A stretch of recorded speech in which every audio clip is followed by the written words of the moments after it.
जब से unified pension आया है तब से 2004 के बाद भर्ती हुए कार्मिक यानी कि जो पहले से एनपीएस में हैं उनके लिए एक बहुत ही दुविधा का विषय बना हुआ है कि आखिर अब ऑप्शन दें तो दें क्या, क्योंकि ऑप्शन देने का अंतिम जो डेट है वो है 30 जून 2025। तो उससे पहले पहले ऑप्शन सबमिट करना है और अभी सब इसी सोच में लगे हैं कि आखिर एनपीएस में रहा जाए या यूपीएस में जाए। तो इसी विषय पर हमने ये वीडियो बनाया है। इसमें बहुत ही बारीकी से हमने एनपीएस और यूपीएस दोनों का जो मेन पॉइंट्स है उस पर हमने एक कंपेयर किया है। वो आगे आपको टेबल में मिलेगा, आगे आप वीडियो में देखेंगे। तो इस वीडियो को आप अंत तक ज़रूर देखिएगा। आपकी बहुत हद तक जो सोच है वो क्लियर हो जाएगा कि आपको किस तरफ जाना चाहिए। तो अगर आप अभी चैनल पर नए हैं तो ज़रूर इसको सब्सक्राइब कर लीजिएगा और इसको सभी ग्रुप में भी शेयर कीजिएगा ताकि ज़्यादा से ज़्यादा लोगों को इसका फ़ायदा हो। और आगे भी इस पर कंटिन्यू हम अभी वीडियो बनाएंगे, एक दो वीडियो और मैं बनाऊंगा ताकि क्लियरिटी ज़्यादा हो। लेकिन फ़िलहाल आप इस वीडियो को देखिए, इसमें बहुत सारी बारीकियां हमने कवर करने की कोशिश की है। इससे आपको थोड़ा क्लियरिटी मिल जाएगा। दूसरी बात कि जो ये कंपैरिजन सीट जो हमने अभी आगे हम वीडियो में दिखाने वाले हैं, इसका पीडीएफ अगर आप चाहते हैं तो मैं एक अभी व्हाट्सएप चैनल इसको बना दिया हूँ, उसको मैंने लिंक भी इस वीडियो के डिस्क्रिप्शन में डाल दिया है। तो उस लिंक पर आप जा करके व्हाट्सएप चैनल को सब्सक्राइब करेंगे तो वो भी फ्री है, उसमें कुछ ऐसा चीज़ नहीं है। तो वो पीडीएफ मैं वहाँ डाल दूंगा, वहाँ से आप उस पीडीएफ को ले सकते हैं, उसे भी आप पढ़ सकते हैं। तो ये एनपीएस और यूपीएस का कंपैरिजन जो स्टेटमेंट है, चार्ट, वो हमने आपके सामने रख दिया है। इसमें ऊपर में ही लिखा है all existing NPS subscribers should know before choosing option to switch under UPS. इसको अच्छे से समझ लेना है। अगर आपने इसको समझ लिया फिर सारे डाउट, सारे कंफ्यूजन शायद आपके क्लियर हो सकते हैं। तो सबसे पहला जो पॉइंट हमने दिया है वो पेंशन है, क्योंकि पेंशन ही सारे मुद्दे का जो है जड़ है, आधार है। तो एनपीएस में मिनिमम पेंशन की कोई गारंटी नहीं है, कितना पेंशन मिलेगा इसकी कोई गारंटी नहीं है। पेंशन जो है वो टोटली मार्केट वैल्यू पर डिपेंड करता है। जो कंट्रीब्यूशन हमारा जमा हो रहा है और सरकार जो जमा कर रही है वो दोनों मिला करके जो उस समय रिटायरमेंट के एज में जो उसका वैल्यू होगा उस आधार पर डिसाइड होगा कि कितना पेंशन बनेगा। ठीक है। दूसरी तरफ यूपीएस में मिनिमम पेंशन जो है वो 10,000 है, उसके साथ डीआर होगा। एश्योर्ड है ये, लेकिन इसके लिए कम से कम 10 साल सर्विस जरूरी है। और 50% जो पेंशन है 12 मंथ का एवरेज पे और उस पर डीआर, उसके लिए कम से कम 25 साल का सर्विस जरूरी है। ठीक है। दूसरा पॉइंट है qualifying service for pension. Pension के लिए कितना हमारा मिनिमम सर्विस जरूरी है। तो एनपीएस में ऐसा कोई मिनिमम क्वालिफाइंग सर्विस नहीं है। अगर कोई वॉलंटरी रिटायरमेंट जाता है और सारा बेनिफिट लेना चाहता है, जो एक रिटायरमेंट के जो क्राइटेरिया है उसके अनुसार जो बेनिफिट्स बाकी जो मिलते हैं रिटायरीज को, तो उसके लिए कम से कम 20 साल, जो पूरे सेंट्रल गवर्नमेंट एम्प्लॉय को पहले से ही लागू है, 20 साल का सर्विस वॉलंटरी रिटायरमेंट होना चाहिए। बाकी कोई बीच में भी चला जाता है 5 साल, 2 साल, 10 साल, 15 साल सर्विस करके, तब भी उसको पेंशन मिलेगा। जो उसका वैल्यू उस समय जमा होगा उसके अनुसार जो कुछ भी बनेगा उस आधार पर। तो मिनिमम ऐसा कोई क्वालिफाइंग सर्विस इसमें नहीं है। यूपीएस में क्या है, अगर आपको 50% एश्योर्ड पेंशन लेना है तो मिनिमम 25 साल का सर्विस करना पड़ेगा। तो इस तरह से आप ये कह सकते हैं कि वॉलंटरी रिटायरमेंट का जो एज है वो एनपीएस में 20 साल है और यूपीएस में 25 साल है। आगे बढ़ते हैं। जो तीसरा पॉइंट है, व्हेन पेंशन विल स्टार्ट, ये बहुत महत्वपूर्ण है कि कब पेंशन मिलेगा।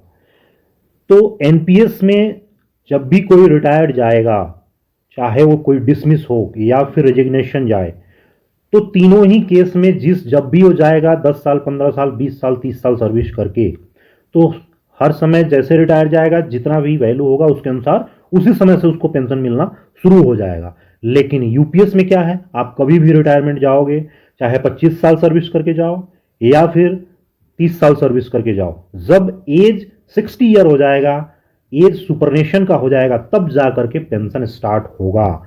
मतलब ये कि 20 साल की एज में कोई भर्ती होगा, 25 साल सर्विस करके जाएगा तो टोटल एज 45 साल हो गया। लेकिन उस समय उसको पेंशन नहीं मिलेगा। पेंशन मिलेगा 15 साल बाद, जब उसका एज सुपरनेशन का यानी कि 60 साल हो जाएगा। ठीक है, तो ये पॉइंट भी हो गया। चौथा पॉइंट है फैमिली पेंशन का, कि डेथ केस में फैमिली पेंशन किस तरह से होगा। तो एनपीएस में फैमिली पेंशन का जो मैटर है वो बिल्कुल पेंशन की तरह ही है। इसमें कोई मिनिमम पेंशन क्या होगा फैमिली का, ऐसा कोई नहीं है। लेकिन उसमें जब रिटायरमेंट जाता है, अगर किसी ने डील किया होगा तो उसको पता होगा कि उसमें ऑप्शन होते हैं कि 4-5 ठो, कि किस तरह से वो पेंशन लेना चाहता है।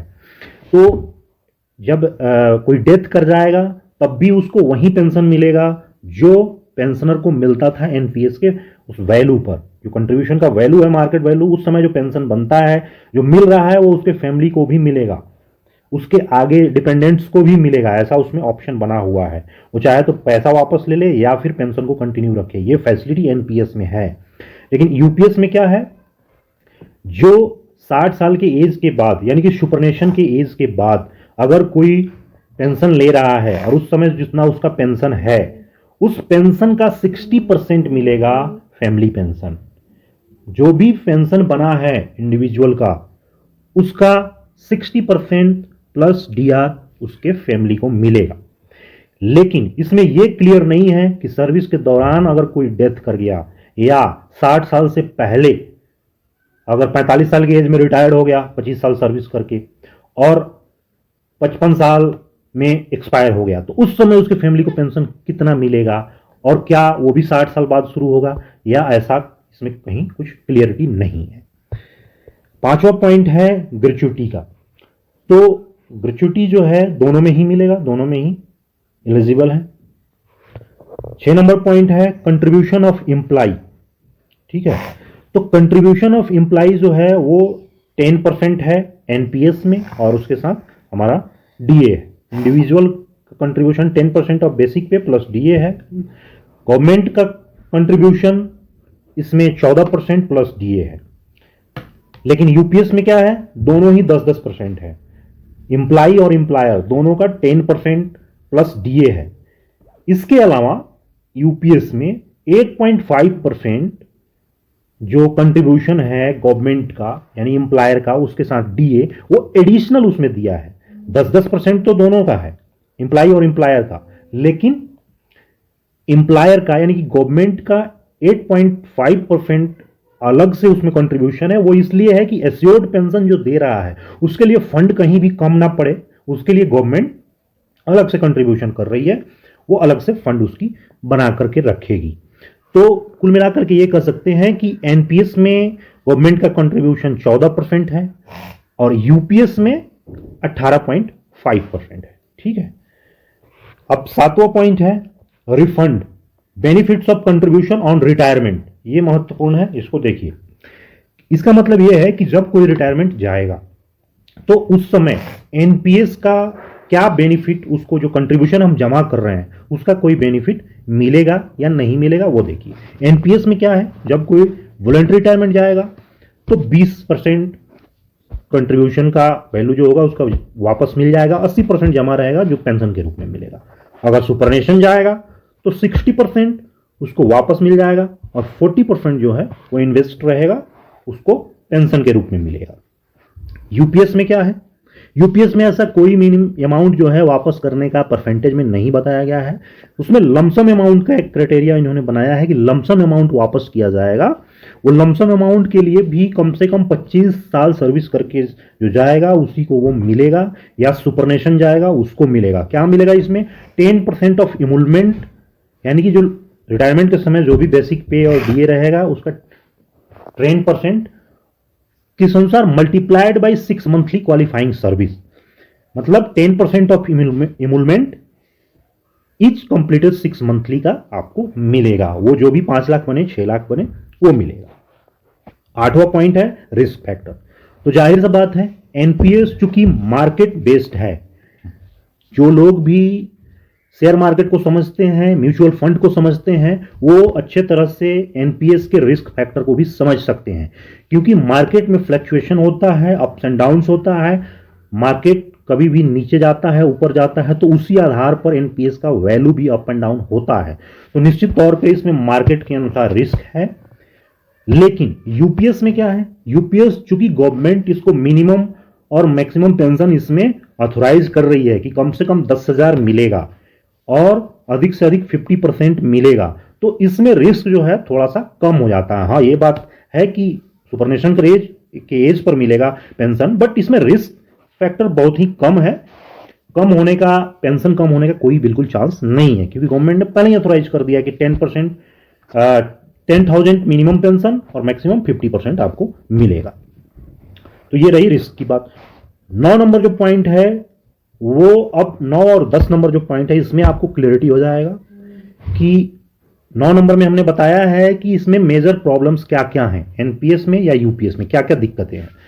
तो एनपीएस का जो सबसे बड़ा दिक्कत है वो ये है कि इसमें पेंशन की कोई गारंटी क्लियर नहीं है कि आपको कितना मिलेगा, इसलिए इसमें एश्योरिटी भी नहीं है और मिनिमम पेंशन की गारंटी भी नहीं है, क्योंकि ये मार्केट पर आधारित है। तो जो भी बनेगा वो उसी समय पता चलेगा जब आपका रिटायरमेंट, जब आप जाओगे, चाहे वॉलंटरी जाओ 10 साल 20 साल 30 साल जब भी जाओ, तो तभी पता चलेगा जब आप रिटायरमेंट जाओगे। उससे पहले बिल्कुल आपको पता नहीं चलेगा कि आपको कितना पेंशन मिलने वाला है। दूसरा इसका दिक्कत यह है कि इसमें कोई भी जो महंगाई भत्ता के तौर पर डियरनेस रिलीफ जो मिलता है वो इसमें नहीं मिलेगा, जो पेंशन फिक्स हो गया वो मिलता रहेगा। तीसरा इसकी सबसे बड़ी दिक्कत है कि इसमें पेंशन बढ़ने का बिल्कुल कोई चांस नहीं बनता है। तो ये इसकी मेजर प्रॉब्लम्स है। यूपीएस में जो मेजर प्रॉब्लम्स मैंने ऑब्जर्व किया वो ये है कि आप रिटायरमेंट कभी भी जाओ, पेंशन इसका शुरू होगा 60 साल बाद। तो ये बहुत बड़ा दिक्कत है। 10 साल 15 साल तक व्यक्ति कैसे सर्वाइव करेगा, ये एक मेजर प्रॉब्लम है, इसका बहुत बड़ा क्वेश्चन मार्क है इसमें। क्योंकि 25 साल वॉलंटरी रिटायरमेंट के एज में कोई जाता है, 20 साल 22 साल के एज में भर्ती होगा, तो मान लीजिए 45 साल 46 साल इस एज में अगर रिटायरमेंट जाता है, खास करके पैरामिलिट्री फोर्सेस के जो लोग हैं वो 60 साल सुपरनेशन का इंतजार नहीं करते हैं। वो जैसे ही वॉलंटरी रिटायरमेंट के एज के लिए वो एलिजिबल होते हैं, वो बहुत सारे लोग जो है रिटायरमेंट जाते हैं, तो उन केसेस में बहुत ये प्रॉब्लमेटिक है कि वो कैसे सर्वाइव करेंगे, किस तरह से वो अपना बना करके रखेंगे कि 10-15 साल तक वो पेंशन का इंतजार कर पाएंगे। तो ये मेजर इसका प्रॉब्लम है पहला, कि 60 साल की एज में आपको पेंशन मिलेगा। दूसरा है कि इसमें एनपीएस का जो कंट्रीब्यूशन अमाउंट है, जो हमारा सीपीएफ अमाउंट जो कटता है, उसका रिटर्निंग वैल्यू कुछ मिल नहीं रहा है, वो थोड़ा बहुत लमसम अमाउंट मिल पा रहा है।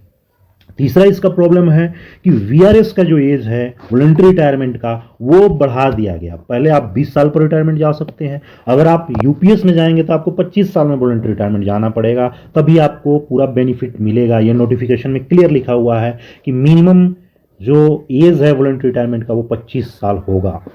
चौथा जो इसका बहुत बड़ा एक पॉइंट है वो ये है कि in case of resignation, dismissal, removal from service, no pension will be provided. ये भी नोटिफिकेशन में साफ तौर पे लिखा हुआ है। आप अगर 20 साल के भी एज में अगर रेजिग्नेशन चले जाते हैं, डिसमिस हो जाते हैं, रिमूव हो जाते हैं, आपको कोई इसका बेनिफिट नहीं मिलेगा। तो ये जो है इसके मेजर प्रॉब्लम्स है। अब आते हैं एडवांटेज की बात करते हैं। तो एनपीएस का जो एडवांटेज मुझे जो लगा है, आप देख सकते हैं कि पेंशन इसमें जो भी बने आपको मिलेगा।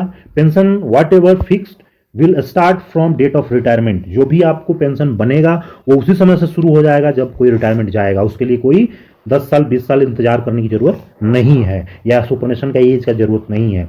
10 साल भी सर्विस करके जाओगे तब भी जो भी पेंशन मिले, 10,000 20,000 जो भी बने आपको मिलेगा। मिनिमम जो सर्विस है उसकी भी कोई जरूरत नहीं है, किसी भी एज में कभी भी कोई रिटायरमेंट जा सकता है। तीसरा जो इसका महत्वपूर्ण एडवांटेज है कि वो पेंशन जो है वो रेजिग्नेशन में, रिमूवल में, डिसमिसल में, अगर ऐसे केस में भी कोई चला जाता है, सर्विस से डिसमिस हो जाता है, रिजाइन करके चला जाता है, तब भी उसको इसमें एनपीएस में पेंशन मिलेगा। चौथा जो महत्वपूर्ण इसका लाभ है वो ये है कि इसमें जो हमारा कंट्रीब्यूशन जमा हो रहा है उसका 20% वॉलंटरी रिटायरमेंट पर और 60% सुपरनेशन के एज पर आपको मिल रहा है, या रिफंड हो रहा है। ये एक अच्छा खासा अमाउंट जनरेट हो जाता है। तो ये इसके 4-5 जो है बहुत अच्छे एडवांटेज हैं। दूसरी तरफ आप यूपीएस की एडवांटेज की बात करें तो इसका मेन एक ही एडवांटेज मुझे नजर आया है, वो ये है कि इसमें एश्योर्ड पेंशन मिल रहा है। कम से कम 10,000 मिल रहा है और अधिक से अधिक 50% आपको मिल रहा है।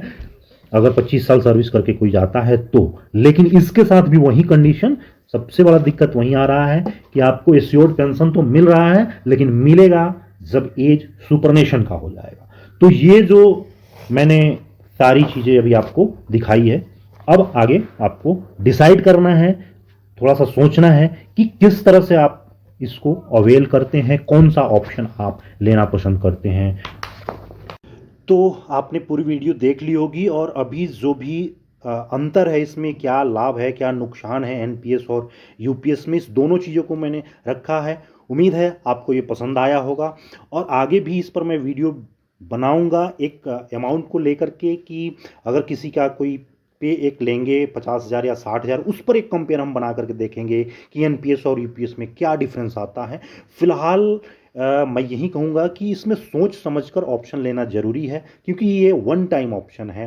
तो इसमें आप वन वे ट्रैफिक समझ लें, जहाँ आप एक बार इसमें घुस गए तो इसमें कोई भी आगे यू टर्न नहीं है। इसलिए ऑप्शन लेते वक्त कई बार सोच समझ कर लेना है, ताकि भविष्य में कोई परेशानी नहीं हो। दूसरी बात इसमें महत्वपूर्ण ये है कि जो लोग भी इसमें यूपीएस लेने का सोच रहे हैं, एक बार ज़रूर इस बात का ध्यान रखेंगे कि उनको पेंशन जो है वो 60 साल बाद मिलेगा, जब उनका एज सुपरनेशन का हो जाएगा। अगर वो रिटायरमेंट 45 साल 50 साल में जाएंगे तो उन्हें बचे हुए 10-15 सालों तक इंतज़ार करना पड़ेगा। इसलिए ये बात आप ज़रूर ध्यान में रखिएगा कि आप उस तरह के बैकअप बना करके चलें कि अगर आप यूपीएस लेते हैं तो 10-15 सालों तक आपको पेंशन नहीं भी मिले, तब भी आप खुद को सरवाइव कर सकें, अच्छे से रह सकें। तो आगे हम और वीडियो बनाएंगे, मिलते हैं अगले वीडियो में। फिलहाल जय हिंद, जय भारत, बाय बाय।